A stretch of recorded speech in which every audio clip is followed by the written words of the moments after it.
Wakely, Massachusetts, founded in 1718 by the Reverend Nathaniel B. Wakely. Today, almost 2.5 centuries later, most of Wakely's inhabitants still adhere to the rigid Puritan laws that were laid down by their ancestral forefathers. The one characteristic that must always prevail is modesty. In 1802, the population was 800. Today, it is still 800, which only goes to prove that you can overdo a good thing. This is Clarence Bivens, the town sexton and jack of all trades. Clarence's job would be a happy one if it weren't for one thing. Chestnuts.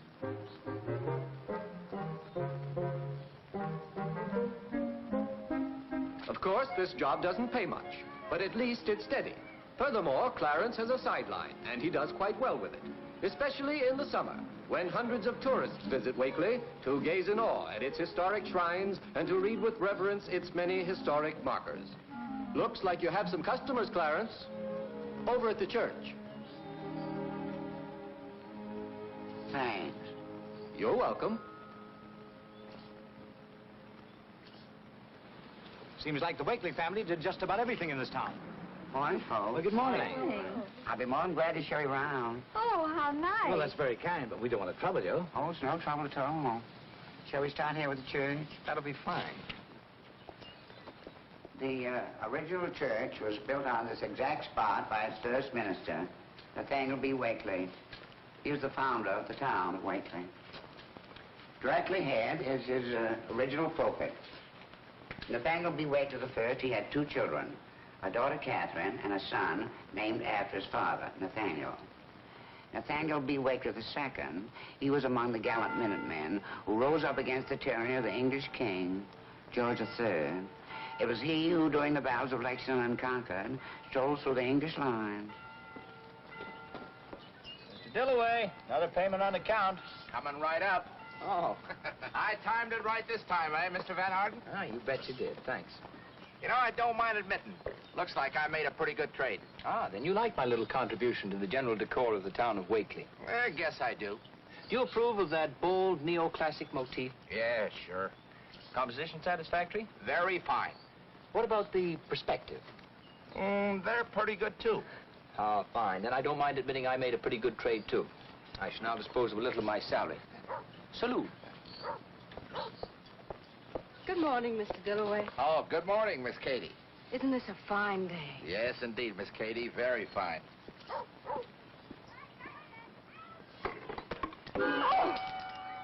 I'm very sorry. Look what you've done. You ruined my hat.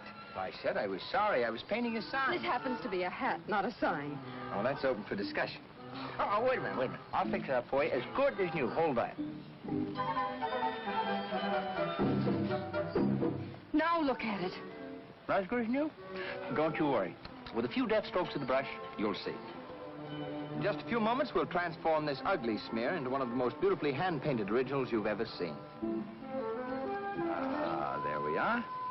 Look at that smile. We'll call her Mona Lisa. And who knows, 100 years from now, it might be... Mr. Dillaway? Coming, Miss Katie. Just look at this.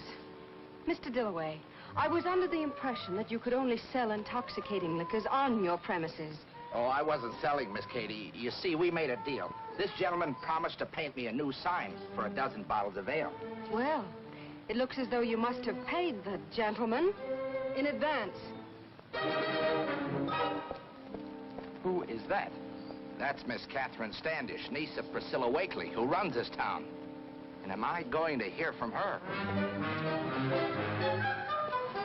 Mr. Dillaway, if you were I, how would you go about apologizing to the young lady? If I were you, I wouldn't. I'd get the first train out of town. And if I didn't feel like getting the first train out of town, where would I go to apologize? Well, Miss Katie is the town librarian. Oh, is that so? Mr. Dillaway, I have a feeling I'm going to catch up on my reading. Well, it looks like every son in the Wakely family followed in their father's footsteps and became clergymen, huh? Well, all but the present one. What happened to him? I'm afraid his father had him by the hand while the devil had him by the coattails. It seems that N.B. VI wouldn't take up to ministry, but became a New York lawyer. I don't see anything so scandalous about that. Not if you keep your nose in law books and stick to lawyering. But Nathaniel, he didn't do that. No? No. It's said that he got to running around with one of them, you'll pardon the word, hotsy-totsies. She was a cabaret singer in a cabaret.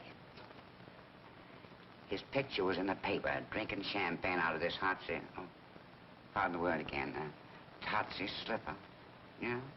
Wine, women, and song were the ruination of Nathaniel B. Of course, he's over 60 now, and he's only interested in singing and drinking. But a couple of years back,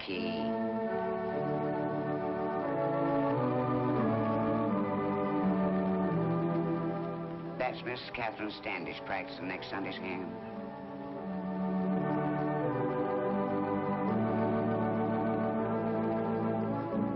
If you've heard enough, I'll show you our cemetery. You'll find some very interesting epitaphs on the tombstones.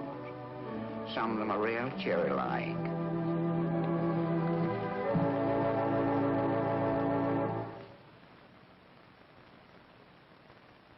Stephen?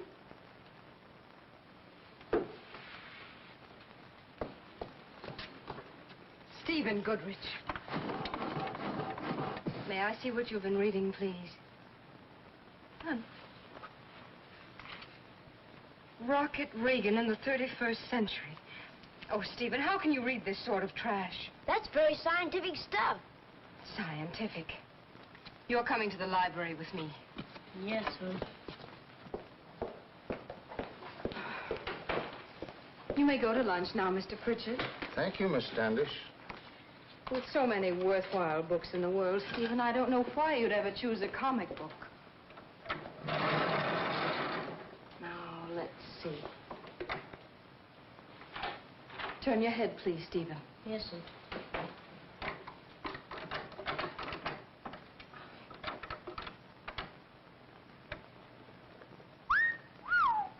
Stephen Goodrich, I'm surprised. Hi.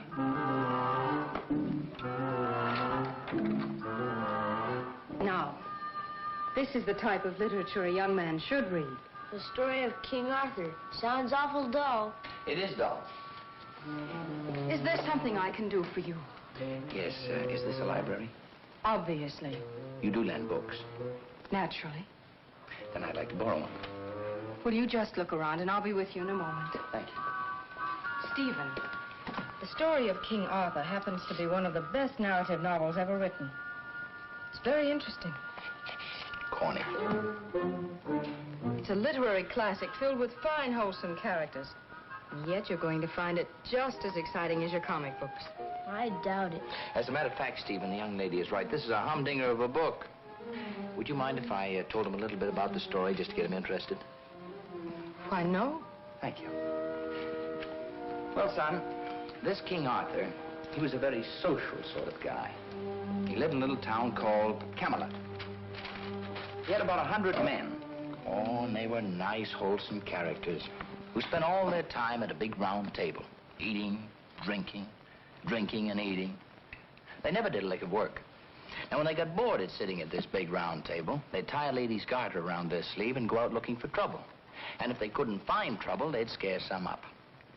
They'd look for a stranger, a guy who was minding his own business. And if they were bigger and stronger than the stranger, do you know what these fine, wholesome characters would do? They'd pick a fight and beat his brains out. Now, while King Arthur is roaming around the country, hacking people to bits with his trusty sword, back in Camelot, his loving wife, Lady Guinevere, and his best friend, Sir Lancelot. Now, just a minute. Would you give me that book, please? Well, what's the matter? Didn't I tell it right? Go on, mister. It sounds super. Just what is it you want? Well, to be honest with you, I didn't come for a book. I want to apologize for my clumsiness this morning.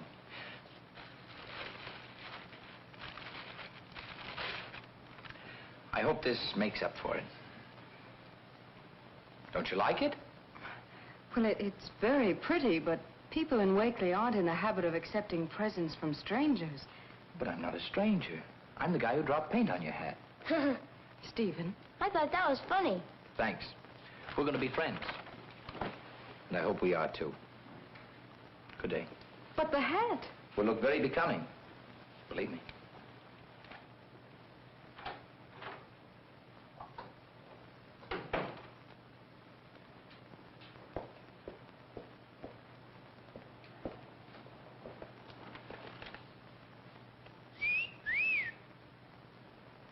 this guy Sir Lancelot was dynamite. You take the book and run along home, Stephen. Yes, ma'am. Must be interesting, Steve. It is, Mr. Wakely. It's a literary classic. Good. That's the kind of hat to wear, Katie. Uncle Nathaniel. Hello. Oh, why did you take it off? It looks lovely.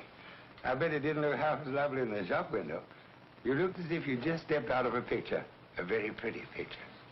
All right. How much is it this time? Oh, $3. I got to do a little research. With Mr. Dillaway at the White Horse Inn, I suppose. Oh, no. This is legal research.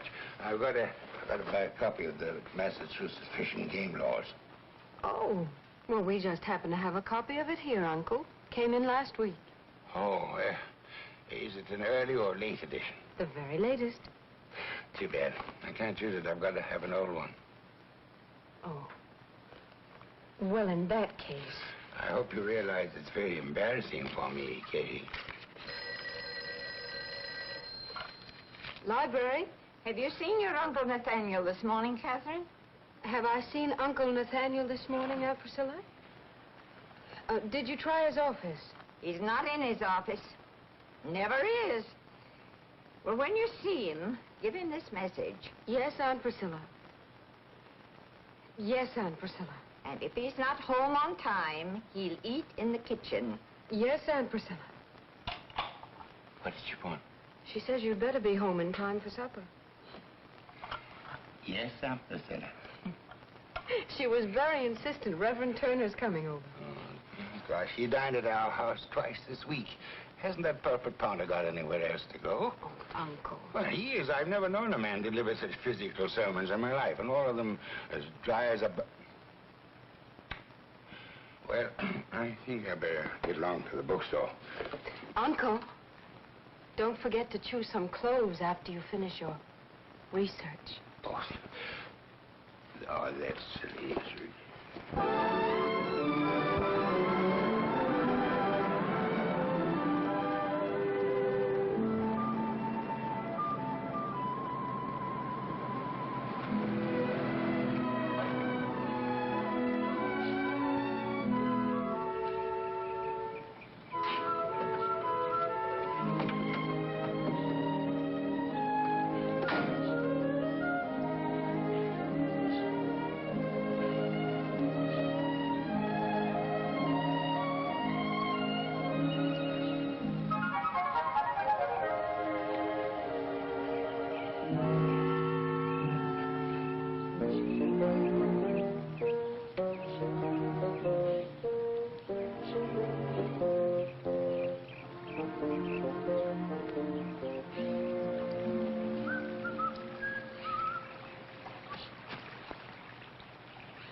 Matter? No bathtubs at home? Go away. License to fish. Where's yours to swim? I don't need one. Well, go ahead and swim. I'm not stopping you. Look, this stream runs for miles and miles. Why do you have to choose this particular spot? Well, it's such a pleasant place that the trout picked it too. If you won't leave, there's only one thing for me to do. Wait! Go.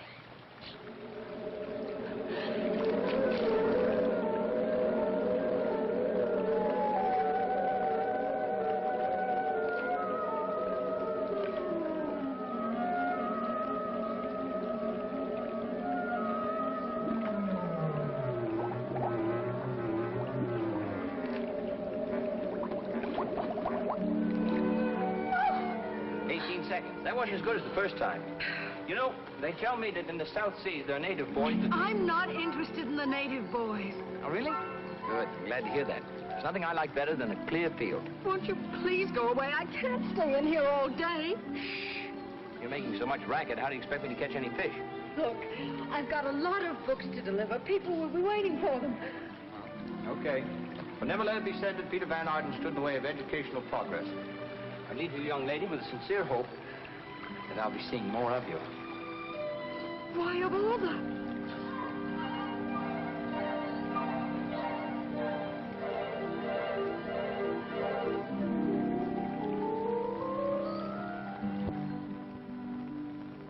Beautiful.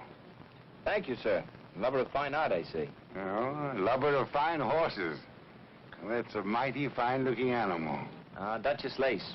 She was pretty good in her day. With that chest and those legs, I'd say she was built for distance. Oh, right you are, sir. At anything over a mile, there weren't many that could touch her. To Dillaway, salary time. Beat you to it. Good morning, Nathaniel. Morning, James. Here you are, Peter. Paid in full. Thank you, Mr. Dillaway. We broke even. Your sign is finished. Oh, that's first class. And so is this. I was just coming in to see you, James. Hey, he's quite a sign painter. Sign painter? That's Peter Van Arden, one of the greatest commercial artists in the country. He gets $2,000 for a painting like that. $2,000? And what do you think he's charging me, Nathaniel? 12 bottles of ale. What's he doing up here, on a vacation? Yep. Trout fishing and American history are his hobbies. He knows more about New England history than any man I've ever met. It's pretty interesting. I'd have my usual, James. Nathaniel, you know what I told you? Oh, yes, of course, I forgot. There is a small balance to my account, isn't there? Matter of $3 or something. Exactly. Yes, 1, 2, 3. I think that reestablishes my credit. There's some very nice people in this town. I started to put the ladder away, and some chap volunteered to do it for me. He's putting it in the garage. Good. Oh, Mr. Van Arden, I want you to meet a very dear friend of mine, Nathaniel B. Wakely. See, you'd be Nathaniel B. Wakely, the 6th, born 1884. Right. Could you join me, Mr. Van Arden? Delighted. What'll it be, Peter? Make it a vodka gimlet. You ever try one, Mr. Wakely? Never heard of it. Oh, they're good for what ails you. Good for what ails you. All right, well, forget the usual, James. Make it 2. Put that stuff in the garage. Mighty tough job it was, too. Especially on a hot day like this. Kid, join us for a drink? Oh, now, you don't have to do that.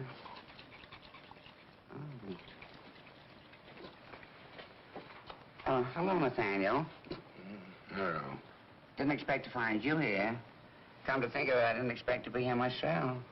You see, I was coming down the street, and this young man, he was struggling with a ladder. All right. You didn't see me, I didn't see you. No.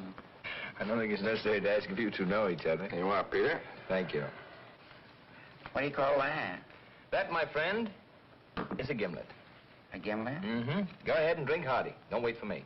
Mr. Dillaway, another one. Coming up. Ain't much kick to it, is there? I've tasted chasers that were stronger. Oh, Genevieve, sweet Genevieve, the days may come, the days may go, but still the hands of memory cleave the blissful dream of long ago. You're in great voice today, Clarence. They tell me I'm quite a crooner when I get going. And speaking of going, I better. Well, now remember, we haven't seen each other. Okay. Goodbye then, Nate. Take care of yourself, Pete. And thanks for the gimlets. You're very welcome, Clarence.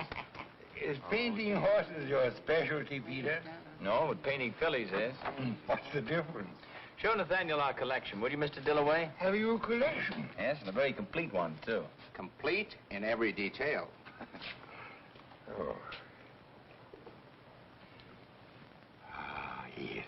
Now I see the difference. You like that, huh, Nathaniel? Oh, it's beautiful. It's simply beautiful. Peter, my boy, you have a soul. You keep that, Nathaniel. I'll give Mr. Dillaway another one. Thank you very much, Peter. You better keep it under lock and key, though, Nathaniel. Remember your sister Priscilla. Oh, Peter, there's nothing in this world like a beautiful woman. And this is a beautiful horse. When I was younger, I was an authority on both. Oh, really? Well, tell me. What do you think of these two babies? Babies? Oh. Are these yours? They will be. I'm driving down to get their papers tomorrow. Look, why don't you come with me? I'd love to. They're at a farm near Narragansett. I could pick you up around 9 o'clock in the morning. We drive down. Then in the afternoon, we go to the track and catch a couple of races. Wonderful. That's a date. Anybody will tell you where I live. Oh, Peter, when you come, if by any chance you should meet my sister and my niece, don't tell them where we're going. They don't share our enthusiasm for the finer things of life. Mr. Dillaway, 2 more Giblets. That was delicious, Priscilla. Nothing like a home-cooked meal, I always say. It's a pleasure to be here. You should come more often, Reverend. We hardly ever see you. Perhaps Miss Catherine will play us a few of her compositions. To me, they're always the best part of the evening. Why, thank you, Reverend.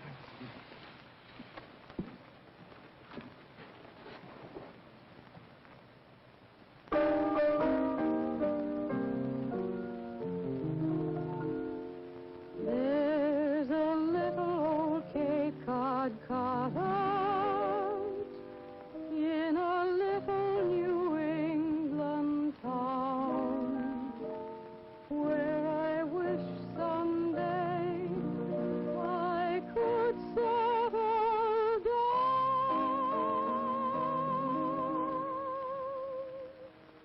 I'd leave all cares behind and find peace of mind in that little old Cape Cod cottage in a little New England town.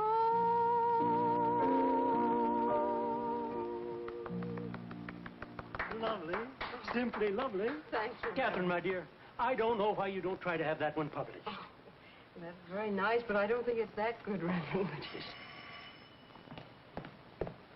Daniel, were you expecting anyone? Yeah. But not tonight. Evening, Abigail. Miss Priscilla home? Yes, Mr. Grumby. She's in the parlor. Frankly, Reverend, I've never approved of Catherine's commercializing her talent. Good evening, Priscilla. Oh, good evening. Sorry, Priscilla, I didn't know you were entertaining. Reverend, Mr. Grumby? Catherine, Nathaniel. No. Can't stay but a minute. I'm away to the depot. Catherine, you'll never guess what. Got a big surprise. I know, Mr. Grumby. Your son Stuart is coming home. Why, the sly young devil. Beg pardon, Reverend. He's been writing to you, hasn't he? Well, once or twice. Rather encouraging, wouldn't you say, Catherine?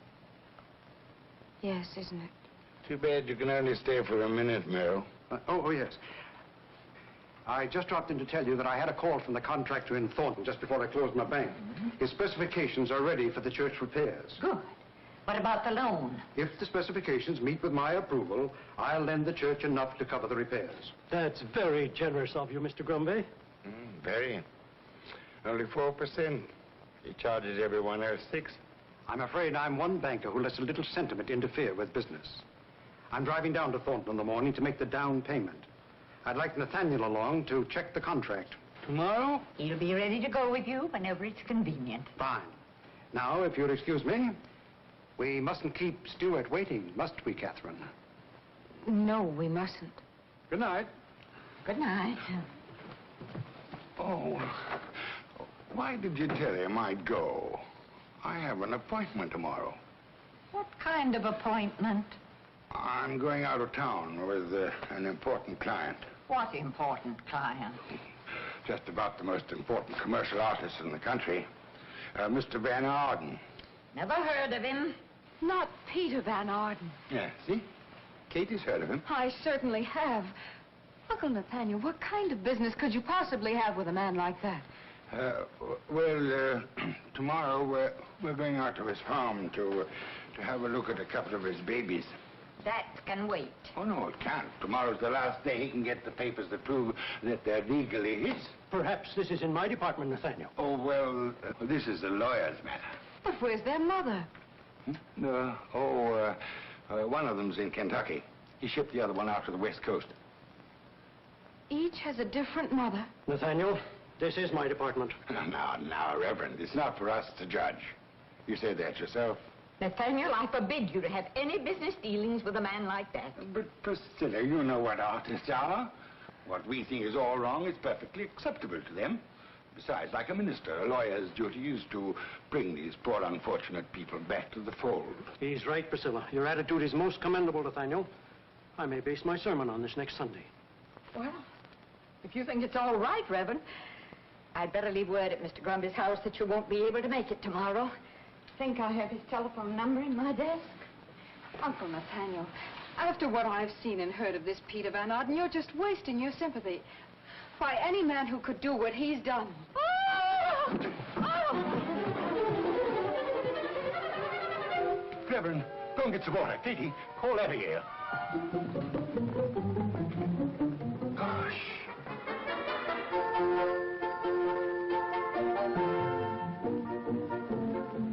It's a good thing she didn't get a look at July.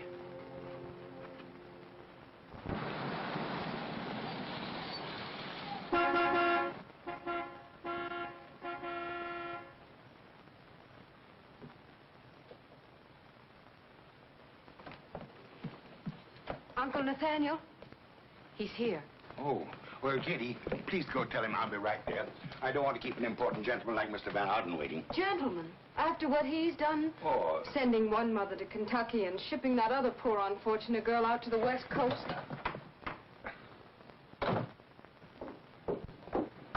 Ah, good morning. My uncle will be out in a moment. Well, there's no hurry now that you're here. And next time, if there is a next time, please try to make less noise. This is not only a respectable neighborhood, but my aunt is still in bed, thanks to you. No, thanks to me. I don't even know your aunt. Those horrible pictures. Oh, don't tell me she found your uncle's calendar. I'd expect a man of your type to find it amusing. You know, 100 years ago, the people in this town would have had you horsewhipped. Oh, wait a minute. I'm no Michelangelo. My paintings aren't that bad. I wasn't thinking of your paintings, Mr. Van Arden. I was thinking of what you did to those poor, unfortunate girls. My dear Miss Standish, they were not poor, unfortunate girls. I paid them. And very well, too. I'm not interested in the details. Whatever the circumstances, you still had no right to send them away. I don't know why not. I was through with them. That's just the kind of answer I expected. It doesn't bother you that one of them is in Kentucky and another on the West Coast? Frankly, no. Well. Well, you two seem to be getting along very nicely. And why not? You've a good deal in common with you, a librarian, and Mr. Van Arden, an authority on New England history. Mr. Van Arden seems to be an authority on a number of things. There goes the most confusing girl I've ever met in my life. Peter, my boy, when you're my age, you'll begin to realize that all women are confusing. Sure wish I could get those papers for you, Mr. Van. But they're locked up in Mr. Chadwick's safe. When do you expect him back? Oh, not till this afternoon. I'm sorry, Nathaniel. Looks like we'll have to postpone our visit to the track today. No, it really doesn't matter. I've always known that one horse can run faster than another. Yes, sir. Just a question of which one. Well, here they are. What do you think of them? Very handsome. Very handsome indeed, especially the coat. He's a nice, rangy-looking fella. Gentleman's got a good eye for horseflesh, all right. That coat's getting to look more like his brother every day. Running like him, too. Listen, if he's half the horse that habeas corpus is, we'll do all right. Habeas corpus? Mm-hmm. See, that's quite a hunch for a lawyer. You're not a lawyer by any chance. Huh? Mister, that ain't no hunch. That's fate knocking at your door. Habeas corpus is running today. Going after his 4th straight win. If we were going to the track, I'd feel tempted to chunk in a little. You don't have to go out to the track. We got a gentleman right here to take care of that for you. Burton around today? Oh, yes. He's over to the tack room, trying to get even on those last 3 races that habeas corpus won. Come on, Nathaniel. We'll give Burton a little of our business. He was 4 to 5 on the morning line. Think he'll go any higher? He's picked on top in every sheet. What do you think, Mac? Oh, hello, Mr. Van Arden. Hi, Odds. I want you to meet a friend of mine, Mr. Wakely. Nathaniel, this is Odds Burton. Hello. Can you handle any more on habeas corpus? Make it easy on yourself. 500 to win. 500 it is. Boss? Oh, I don't indulge, Mr. Odds. You know that. I went broke too many times trying to get even for the money I lost trying to get even. But I will admit it's like putting money in the bank. Well, so long, gentlemen. What about your hunch, Nathaniel? Oh, no, I haven't brought much money along. Oh, that's no problem if I have your address and Mr. Van Arden says you're okay. Oh, he's okay. And the address is Wakely. Yes, but I wouldn't like anybody there to know that I understand. Name Wakely? Address Wakely? Town's named after him. Well, in that case, the sky's the limit. There you go, Nathaniel. You're on your own. Come on, Mo. How much do you want, Mr. Wakely? Well, would 5 be all right? Certainly. 5's fine. Habeas corpus, 500 to win. No! No! No! No!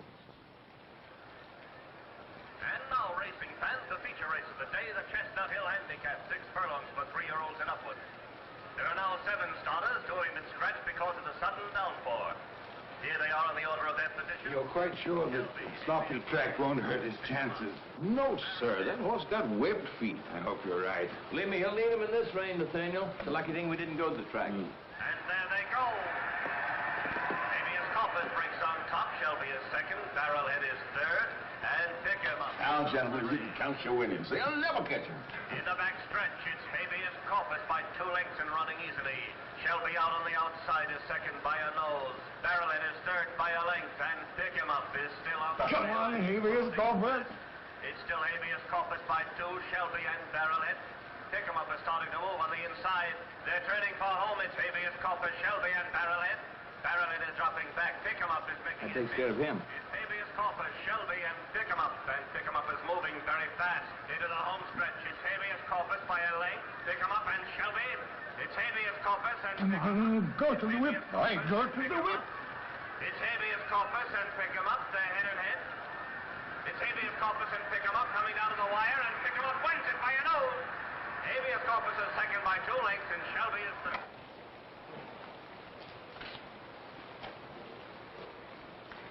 Can't win them all, I guess. If you ask me, just can't win them. Cheer up, Nathaniel. There's always tomorrow.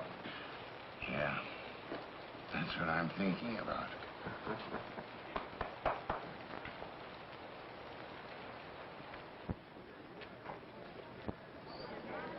Good morning, sir. Good morning. Hello. Well, the Reverend Turner sent me out of the pulpit today. Nathaniel. Well, on the contrary, I thought the Reverend Turner was in excellent form. Didn't you, Catherine? Yes, Stuart, excellent. Gee, Reverend Turner really found the pulpit today, didn't he? Shall we? I'm certainly glad we didn't have that type of man at Harvard. Reverend Turner? Of course not. The man he spoke about. Can you imagine treating women like that? Sending one wife off to the West Coast and the other to Virginia? Kentucky. Well, that's even worse. Just the same, I think we ought to make allowances for artists. Allowances? And how do we know he's an artist? The Reverend Turner didn't say so. I just meant that anyone who could do such a thing must be an artist. What we think is wrong is acceptable to them. I actually believe you're siding with him, whoever he is. That's the last thing in the world I'd do. Don't they make a charming couple? Well, they make a couple. Nathaniel. Oh, excuse me a moment. I'll be back. This fella here wants to see you about something, Nathaniel. Hello, Mr. Burton. Clarence, this gentleman and I have some private business to talk over. Go ahead and talk. Don't bother me now. I said private. Do you mind leaving? A horse doesn't have to be stepped on to know he's not wanted. I was driving through. Thought I'd save you the trouble of mailing that check. Yes, I'm a little bit tied up this week, Mr. Burton. A financial investment. If you could give me a few days. A few days? Yes, possibly a week. You see, Mr. Burton, when I made that bet with you, I didn't mean $500. What I meant... That's the oldest gag in any bookmaker's book. Look, Mr. Wakely, I pay off when I lose, and so do my customers. I'll be coming through in a week. I suggest that you have my check ready by then.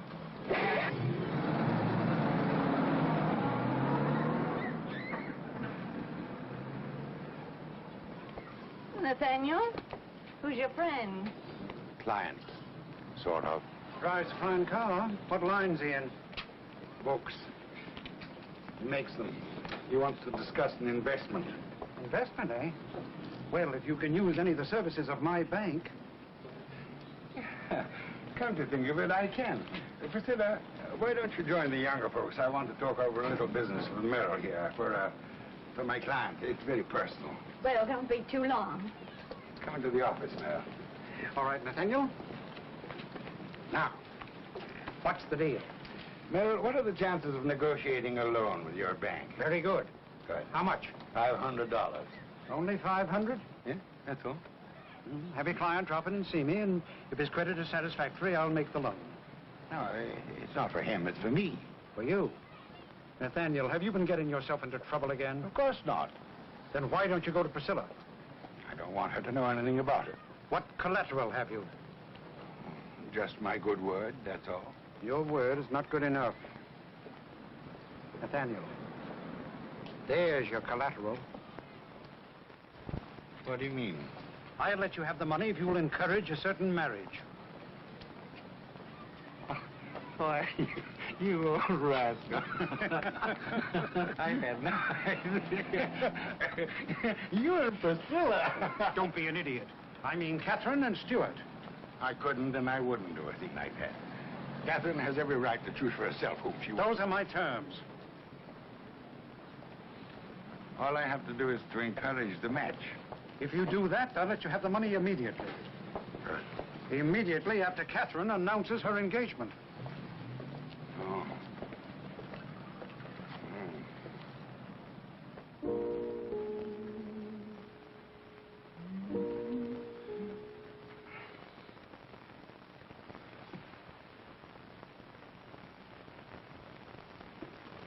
You're not reading that paper, Uncle Nathaniel. Of course I am.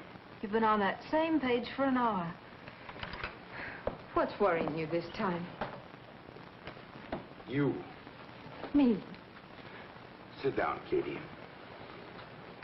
Catherine, it seems a shame that the long line of Nathaniel should end with me. Oh, is that what's bothering you? Yes, and it should bother you, too. It's time you were married to some fine fellow and had a home of your own, children of your own. And what fine fellow are you referring to? Well, I had in mind a young man whom you know very well, and a man with whom you spent a good deal of time. Stuart Gumby. Oh, Uncle, you can't be serious. Stuart's very nice, but he's terribly dull. You said so yourself. Yeah, I know, but something happened yesterday that made me change my mind about him. What was it? Horses. Horses? Yes, I found out that he's very kind to horses. And a man who could be kind to a horse would certainly be kind to his wife. Oh, no, I can't go on with it. I can't go on with it. Oh, what's behind all this? $500. Something happened yesterday when you were out with that Peter Van Arden, didn't it? Yes, but it wasn't Peter's fault. All he did was to introduce me to his bookmaker. Oh, I knew it. I knew the moment you left the house yesterday with that man, something terrible would happen. It did. I accidentally bet $495 more than I intended. And if I don't pay the bookmaker by Sunday next, he'll pay me a visit. I don't have to tell you how your Aunt Priscilla would take that. Well, I still don't see what all this has to do with my marrying Stuart. Bank terms. His father will lend me the money if I encourage the match. But I wouldn't let you marry that stuffed shirt for all the money in his bank. Poor Uncle. You are on the spot. Perhaps if I went to see Peter, he... Oh, no. Oh, no. We'll figure out some way. This isn't the first time that you... Wait a minute. Why didn't I think of it before? Oh, Jerry, if you could get me out of this predicament. Here, read this. Dear Miss Tannish, it is find your song thoroughly delightful. Kindly call at your earliest convenience to discuss publication. Yours sincerely, renowned music company. This is wonderful, Katie. Well, that's your $500. Yes. If I can get to New York. Oh, what's stopping you? You're going to New York tomorrow. Come on, you're going to go back. Oh, but what about Aunt Priscilla? Don't worry, I'll take care of that. And the library. I'll take care of that. Katie, now about the $500. Oh, don't worry. I'll take care of that. To discuss publication. Well, Peter, this is a pleasant surprise. Come in. Thank you. I thought you'd go fishing today. I wish I could.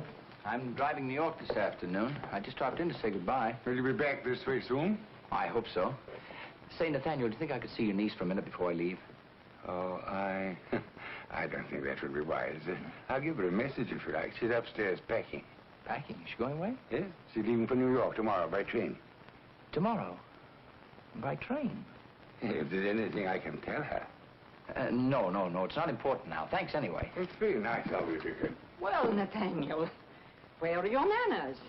Why don't you invite the gentleman in instead of standing here like a pair of hall trees? Unless he's a tradesman. Oh, no, of course not, Priscilla. He's an old friend. In that case, I'd like to meet him.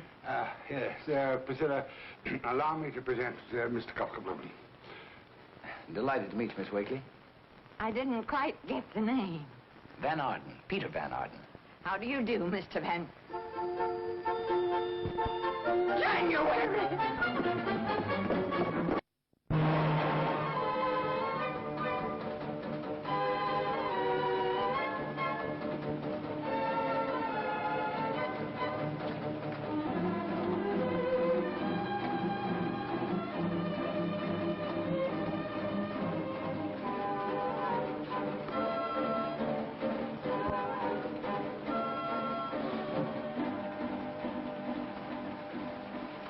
Oh, hello. Mind if I sit here? I certainly do. There are plenty of vacant seats in the car. Yes, I know. But this is the only one the draft doesn't hit. Tickets, please. Conductor, Yes, ma'am. would you kindly move this gentleman to another seat? He's annoying me. It's against the rules of the railroad, mister, to annoy or molest a lady. I'll go quietly. Thank you. Sir. Oh, conductor. The young lady happens to be my wife. Your wife? Yes, you see, I'm taking her to New York to see a specialist. What's wrong with her? It's a very sad story. She used to have these spells at rare intervals, but of late they become more frequent. What kind of spells? Oh, she forgets things. Even the fact that I'm her husband. Thinks I'm a complete stranger. Addison. How long do these spells usually last? It depends. Sometimes a few minutes, and sometimes a whole day. Oh, I feel sorry for you, mister. Tell me, is she dangerous if she's having one of these spells? Yes, she might do anything. You better come back to sit with her. Pardon me, ma'am, but I think you'd better let this gentleman sit here with you. Why must I sit with a perfect stranger? The car is practically empty. Now, lady, don't excite yourself, but I think it best if you let your husband sit beside you. Husband? Why, I've never seen this person until a few days ago. And what did I catch my little girl doing a couple of days ago? You ran away and jumped in the river. You remember that, don't you, Katie, dear? Of course I remember. I was delivering some books and Now, dear, you know fish can't read. And for your own good, let your husband sit here. Thank you, conductor. That's all right. See here, conductor. Now, ma'am, your husband will take care of everything. How dare you tell that man we're married? Of all the nerve. Now, darling, don't get excited. Tickets, please. Oh. Conductor? Why don't you relax, lady? Maybe the spell will pass off in a minute. Spell? What did you tell him? I told him the truth. I thought it was best. It certainly is. We're your friends. If you won't make him sit somewhere else, there must be someone on this train who will. No!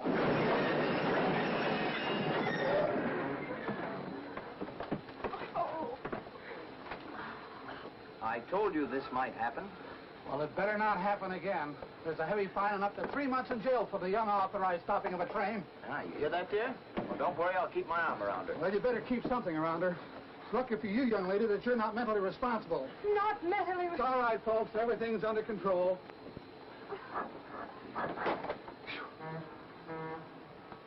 Trying to do to me anyway.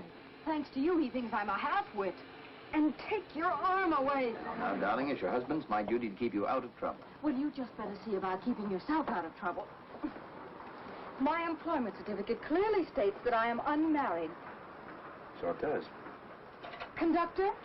Go ahead, convince the man that you were in your right mind when you pulled the cord. A heavy fine and up to 3 months in jail. Remember? What is it now, lady? What was it you were going to tell the nice man, dear? I just wanted to thank you for your help. See? She's all over her spell now. Aren't you, sweetheart? Yes. Oh, that's fine. I'm glad to see you two so chummy.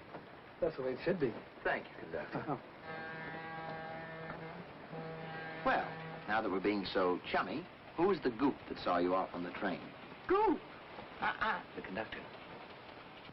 He is not a goop. His father owns the biggest bank in this part of the state, and I don't see that it's any concern of yours. Oh, is that so? Well, it's your fault that I cut my vacation short.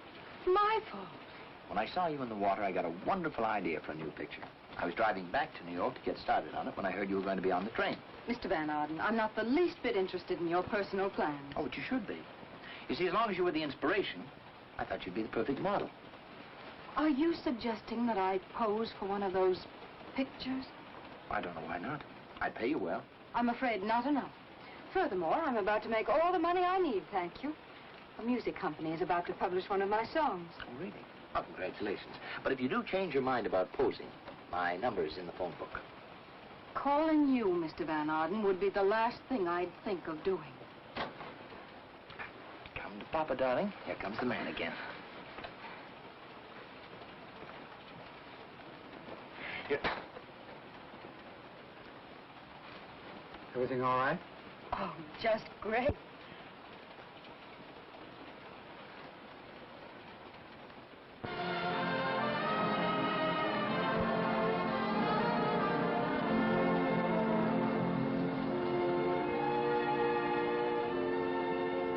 I've made up my mind to marry Mary. She's just as sweet and nice and lovely as can be. We'll both be one 'neath the sun in the springtime. If Mary makes her mind up that she will marry me. Well, we can't use it, Eddie. Why not? It's too close to carry me back to old Virginia. What do you mean close? It's exactly the same. We slip in a few hot licks and nobody notices. Not even Virginia herself. I'd rather work on Chopin. Not again. Well, here goes the piano. Come in. What can we do for you? I'm Catherine Standish. You sent me a letter about publishing my song. Why, of course, Catherine Standish. Won't you sit down, Miss Standish? Thank you. Eddie, Miss Standish wrote that song that you were so crazy about. What was that title again? Just a little old Cape Cod cottage in a little New England town. That's it. That's the one. You know, we've given a lot of thought to your song, haven't we, Eddie? Oh, yes, a lot of thought. Really? Yes, indeed. And it's our opinion that your song can become a real top tune. Yes, a real top tune. Oh, that's wonderful. Of course, it needs a little fixing. Fixing? Oh, not much. For instance, the title. Well, I thought it was rather cute. Oh, it is cute. But that Cape Cod business, now that wouldn't mean a thing in the West. So we changed it to something commercial like a little bungalow in Kokomo. Oh. Or a little shack in Hackensack. Or maybe we add that south of the border touch to it and call it a cottage dandy by the Rio Grande. Like we said, Eddie, it needs fixing. Well, if I allow you to make a few changes, you'll publish the song? Why, of course. Certainly. Very well. You realize, of course, Miss Standish, there'll be a slight fee for rewriting your song. How slight? Oh, not much. Say, $200? Oh. Oh, you don't have to pay it all at once. Say, $100 now and $100 when the song is completed. Just a second, Miss Standish. My partner and me, we like to encourage young songwriters, so as a special concession to you, say, $50 now and $50... I'm sorry I wasted your time. 25? Good day.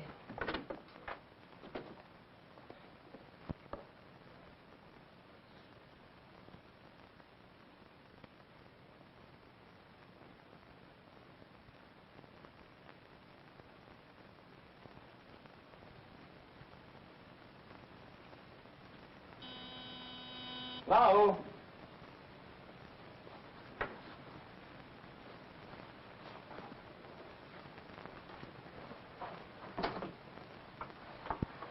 Is Mr. Van Arden in, please? Yes, miss, but very busy at work. No can disturb him when he work. Strict rule. Really sorry. Who is it, Lahu? It is a lady, sir. Young or old? Very young lady, sir. And very pretty. Fat or thin? Very thin lady, sir. Well, bring her in and feed her. This way, please.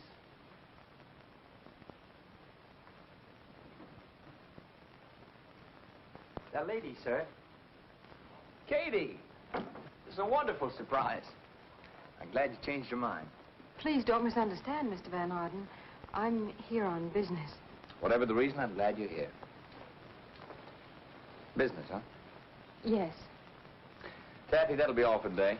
Lahu, give Miss McAllister a full day's pay, will you? Thank you, Mr. Van Arden. Okay, dear.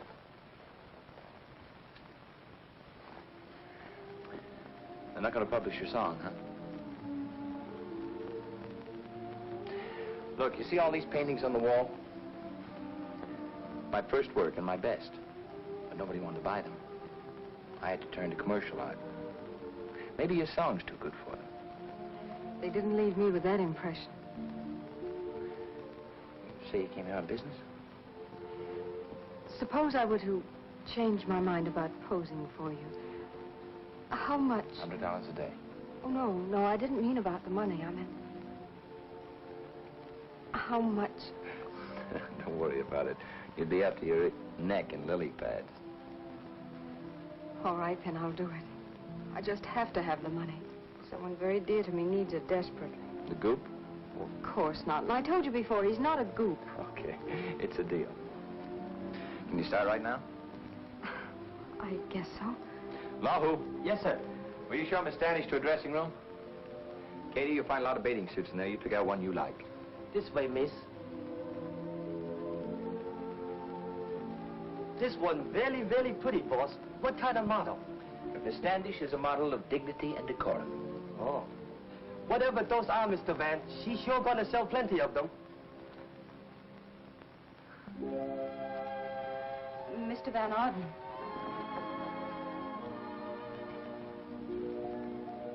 I'm ready.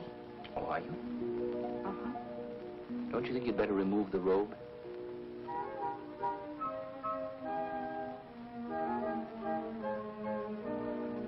All right. Yell when you're in.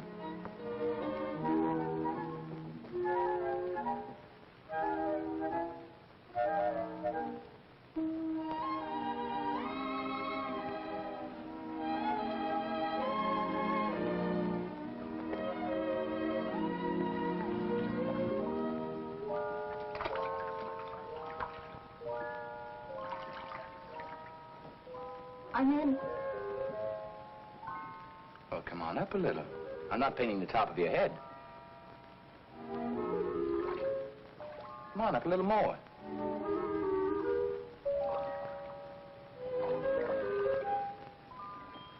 A little more. And that's better. Now smile.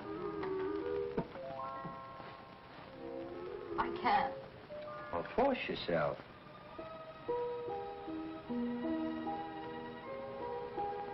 Much better. Now hold that.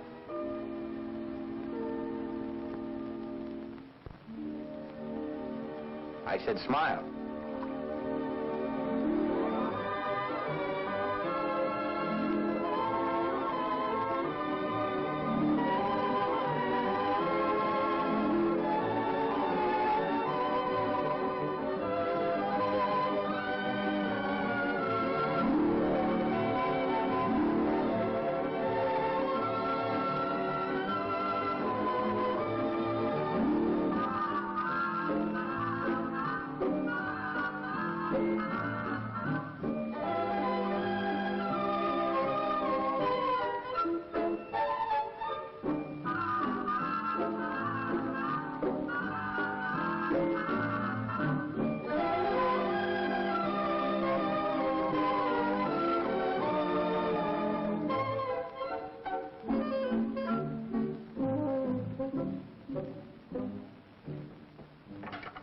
Well, that's that.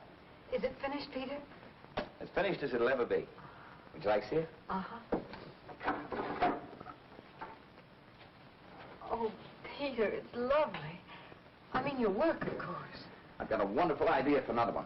We'll start tomorrow. Oh, I'm afraid not, Peter. I'm leaving for Wakely tonight. Oh, but you can't. I'm afraid I have to. Oh, stay over till the morning. Have dinner with me tonight. Oh, really, Peter? Look, you've been here 5 days and you keep refusing to have dinner with me. Why? We've had lunch together every day. Lunch? Hot dogs?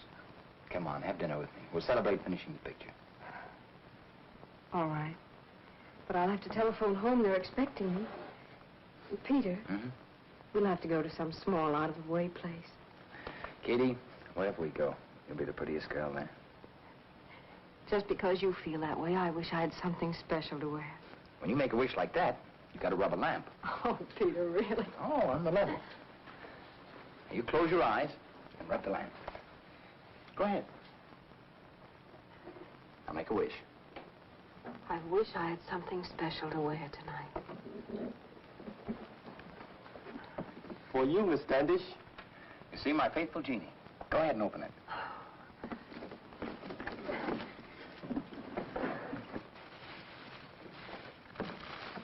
Oh, Peter. The one I like so much. A little going-away present. Oh, but I can't accept it. You've paid me for my work. I had nothing to do with it. You shouldn't have rubbed the lamp. I'll pick you up at your hotel at 7 o'clock. You sure you don't want any champagne? None for the lady, thanks. Well, how do you like it here? Oh, it's wonderful, Peter. Why, you know, we've even heard of this place in Wakely. But I never dreamed I'd be here. Katie, there are a lot of wonderful places I'd like to take you to in New York. And you'd stay on. You're forgetting your obligations, aren't you, Peter? Mine? I never take them very seriously anyway. You'll find a Chateaubriand excellent this evening, Mr. Van Arden. Thank you, Pierre. Usually is. Peter. What do your babies look like? Babies? Whatever gave you the idea I had babies? Uncle Nathaniel told me. He was joking. I'm not prying, mind you, but the day that you went on the business trip with him, he said you were going to get some sort of legal papers that would make them yours. Oh, those babies. I'd almost forgotten about them. Forgotten about your own flesh and blood? Yeah, well, you know how it is. Out of sight, out of mind. You wonder what they look like. Well, they've got long, sad faces, like this. They might even grow up to look like horses. And those are chances a father takes. I don't know how you can talk about them like that, even jokingly. Look, this gag has gone far enough. Katie, the reason my babies will grow up to look like horses is because they're two of the cutest thoroughbred yearlings you ever saw. You don't expect me to believe that, do you, Peter? On the level. Look, Katie, I'll make a deal with you. You come to my place tomorrow morning for breakfast, and I'll show you their pictures. Also, I'll show you the paper that Uncle Nathaniel was talking about, and you can check the date. How's that? Well, if that's true, Peter. Katie, the goop.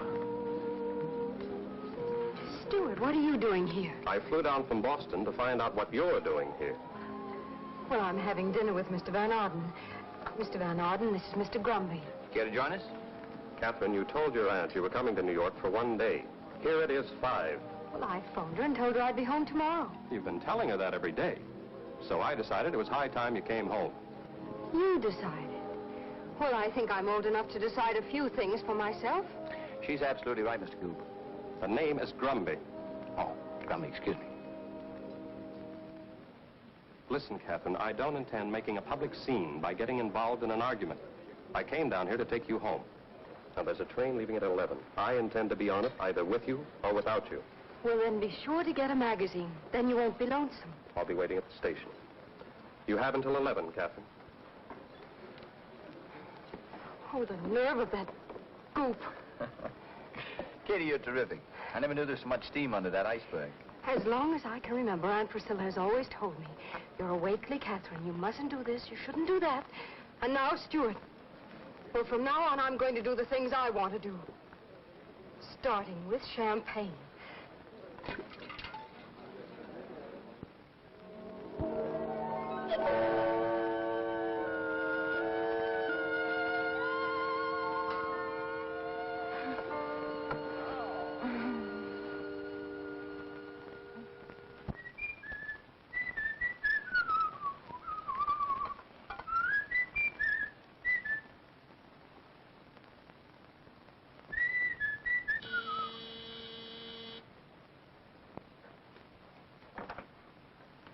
Lahu. Mrs. Van Arden, boss be very glad to see you. And Master Peter, how are you? Fine, thank you, Lahu. Is Mr. Van Arden out? Yes, ma'am. He is dressing. Sit down, please.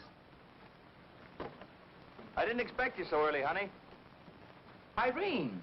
Oh, this is a surprise. How are you? I couldn't be better. And how's my favorite nephew? Swell, Uncle Peter. Good. I'm not going to say how you've grown, but you sure have. Take your coat off and relax. What are you doing in town? And where's that no-good brother of mine? Well, Jeff called me from Chicago yesterday. He said he had to come to New York on business, and would I meet him here? So here I am. What time does he get in? About 5:30 this afternoon. Have you had breakfast yet? Oh, not yet. Peter insisted on coming to see you before we went to a hotel. Hotel, nothing. You're going to stay right here. Lahu. Uncle Peter, may I paint something? Help yourself. There's the paint and brushes. There'll be 2 more for breakfast. Yes, sir. I've got a young lady coming for breakfast. I hope you don't mind. Well, of course not. Who is she? She's wonderful. Different from any girl I ever met in my life. I've heard you say that before, Peter. This time I mean it. I've heard you say that, too. I'll prove it to you. I just finished a picture of her.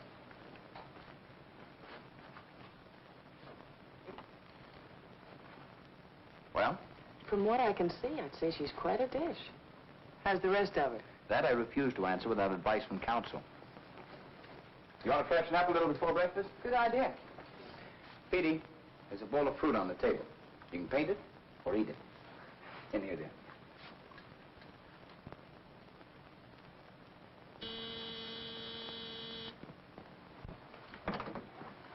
Good morning, Lahu. You right on time, Miss Standish. Make yourself at home. Excuse, please. Must hurry with breakfast.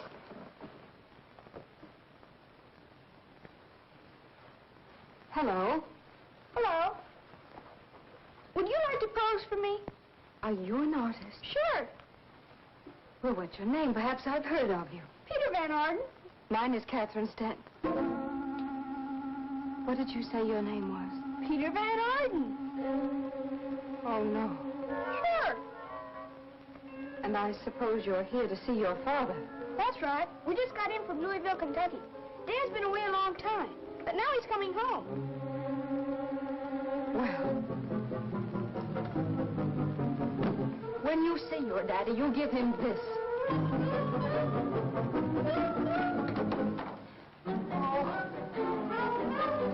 And tell him from... No. No, don't tell him anything. Just give him that.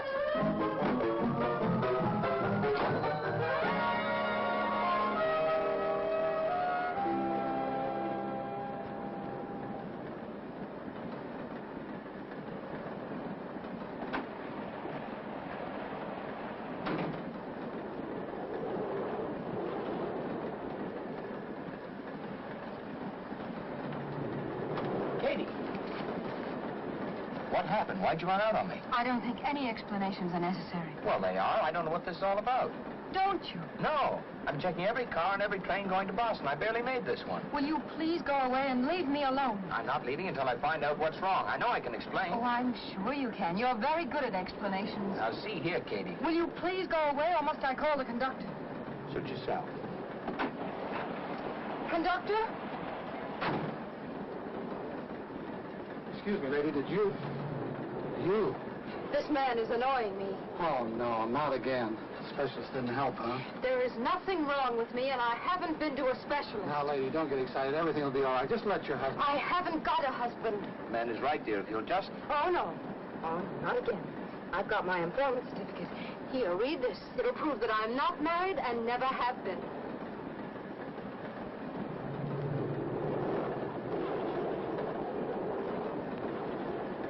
Now, look, conductor, this is very... Young lady, pull that cord.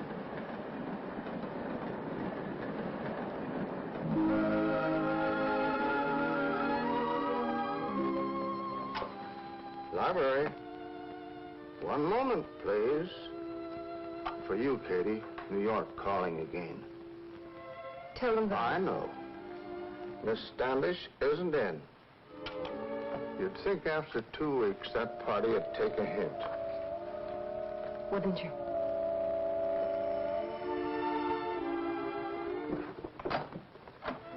More flowers, Miss Standish. You can keep them. Oh, thanks. Oh, is there any chance of your making up with your fellow in New York? I have no fellow in New York. Oh, I'm glad. You see, for the last 6 weeks now, I've been a big man with my girl, bringing her flowers every Sunday, and, well, I was awfully worried. You can stop worrying.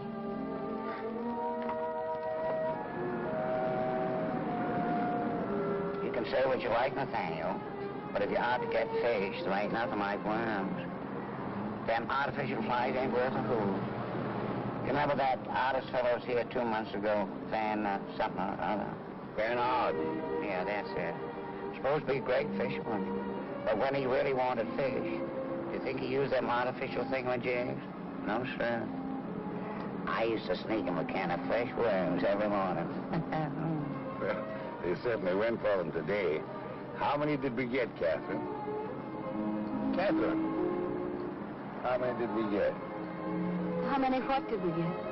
Fish, dear. How many fish did we get? Well, I didn't count them. About 15, I guess. This fishing didn't seem to cheer you up none, Miss Katie. Oh, I'm all right, Clarence. It was fun. What makes you think she needs cheering up? Ain't only me. Lots of folks are saying that Miss Katie ain't been the same since she came back from New York. Who, for instance? Oh, no offense, mind you, but... Stop! Stop! Stop!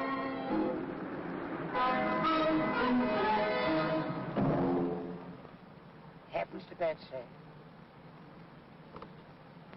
How could he do this to me? Van Arden. Now, where in the world did he get a picture of you? Why, you could sue him for every penny he's got. I'll stop proceedings immediately. No, you mustn't. Why not? Nobody can use your picture for advertising without your consent. I posed for that picture. You posed for it? Happens to Betsy. For goodness sake, child. What made you do an insane thing like that? Well, you needed the $500. Then you didn't sell the song. You got it by posing for this. I'm sorry, Catherine. I'm terribly sorry. If I'd known, I would rather face that gambler. A gambler? Now, Clarence, please. Now, don't worry about me telling anyone, Miss Katie. I tend to my own geraniums. The question is, what are we going to do about that?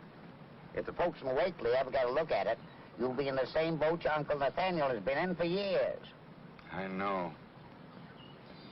Don't worry, Katie. I got you into this mess, and I'll get you out of it.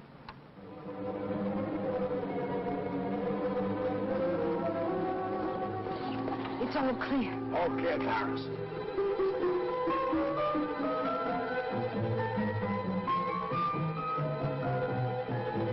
That's enough, Clarence. It isn't going to hang in a museum.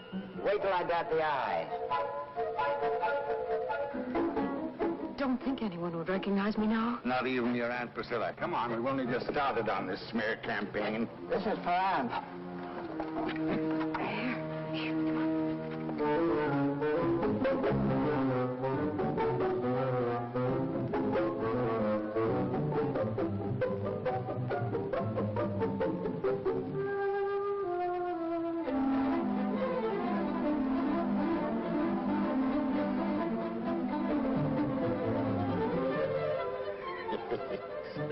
Is this fun?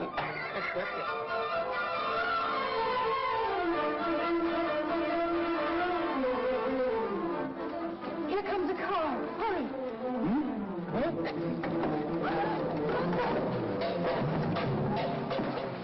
Oh. Nathaniel, you should be more careful. Yeah, I'll try. Oh, I'm sorry, Uncle.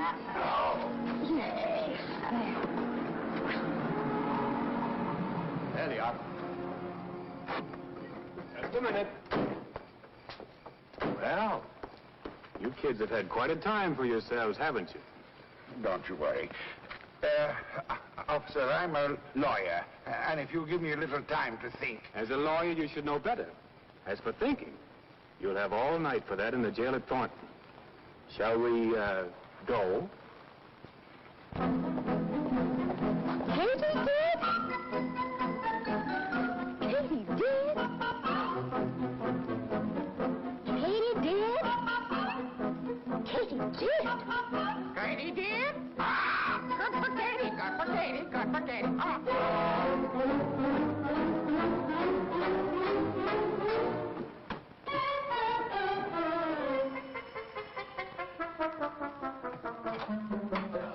Oh, Mr. Grundy, I suppose you heard. I want to see Miss Priscilla immediately. You heard. She's in the parlor. Morning, Priscilla. No sense hiding that paper. I've already seen it. One Wakely would be dead, but two Wakeleys spending the night in jail like common criminals. Bad business, Priscilla.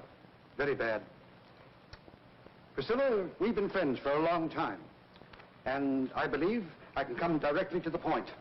Yes, Merrill? First, that episode in New York. Then that disgraceful picture of Catherine plastered all over the country. And now jail, the newspapers, and all this gossip.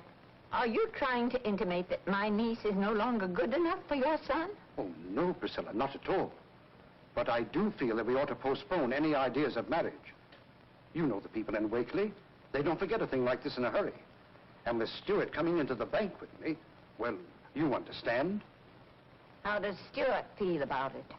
He said he preferred to discuss it with Catherine, but I'm sure he feels the way I do.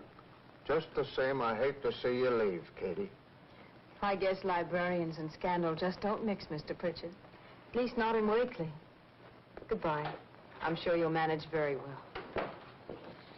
Catherine, I've got to talk to you. It isn't necessary, Stuart. I know exactly what you're going to say, and... No, I'm not so sure you do. Please, sit down.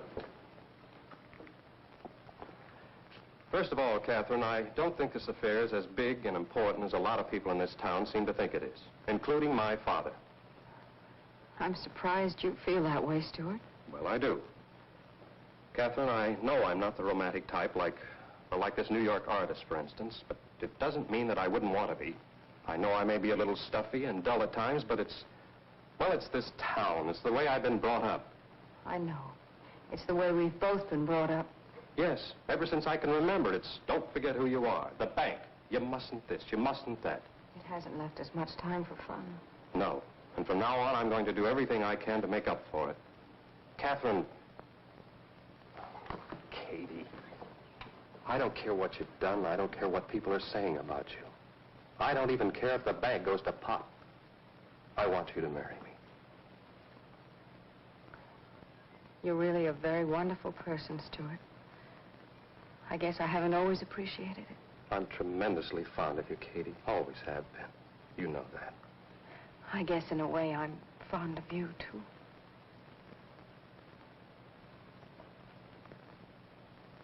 And now, the ring. Abigail, stop sniveling. Seems only yesterday that I was holding Catherine on my lap. Stuart will take care of that from now on. I wonder. Now, take the ring in your right hand and repeat after me.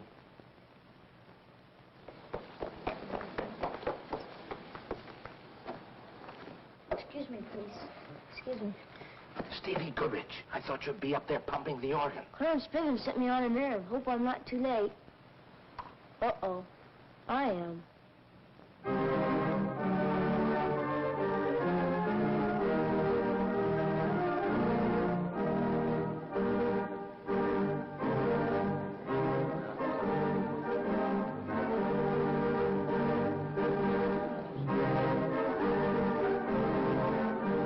What's the meaning of this? I thought this wedding rehearsal was a little gruesome, so I decided to cheer it up. Uncle Nathaniel. I just casually mentioned to him that you were getting married. Who is this man? Peter Van Arden, artist extraordinary. Nathaniel, you did this deliberately. I'd like to have an explanation, Nathaniel. It's very simple, Merrill. You don't like anyone making a mistake in your bank. I don't like anyone making a mistake in my family. Nobody's making a mistake. I'm not so sure. Katie, my love, surely you're not going through with this hollow mockery. Now, look here, Van It's Arden. all right, Stuart. I'll take care of it. All right, Mr. Van Arden, you've had your little joke. Now, goodbye. Oh, I'm not leaving till I find out why you ran out of my apartment before breakfast. Before breakfast? Mm-hmm. And little Birdie told me you haven't been very happy ever since. The little birdie, huh? Your little birdie is all wrong, Mr. Van Arden. Now, would you please get out of here and go on back to your babies? Look, Katie, I told you the only babies I have are my horses. Well, you forgot to tell one of your babies. He doesn't seem to know he's a horse. I don't know what... Oh, no, not my nephew. Your nephew? My brother's son. Your brother's son? Mm-hmm. Oh, Peter. Nathaniel. Stuart. Catherine.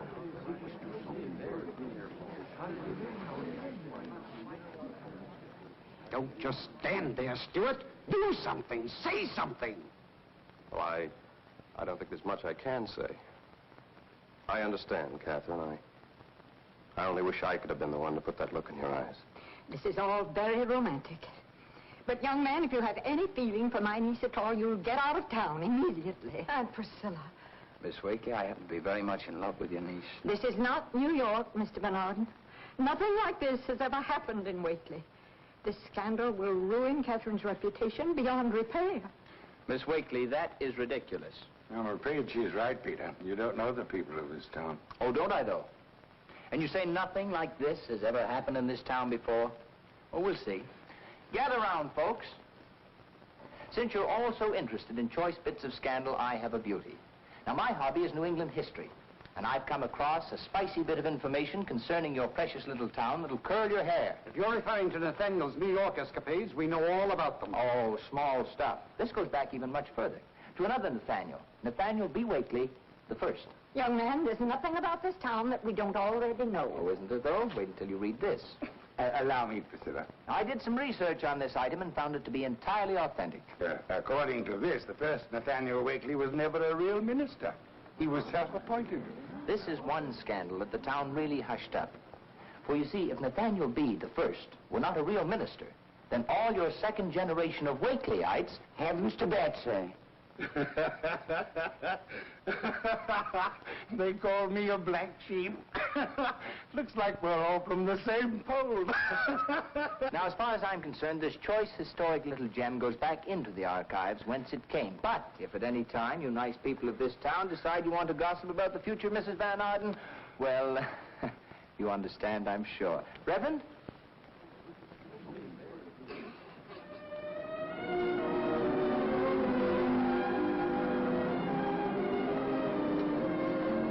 Happy, Mrs. Van Arden? Happy, Mr. Van Arden.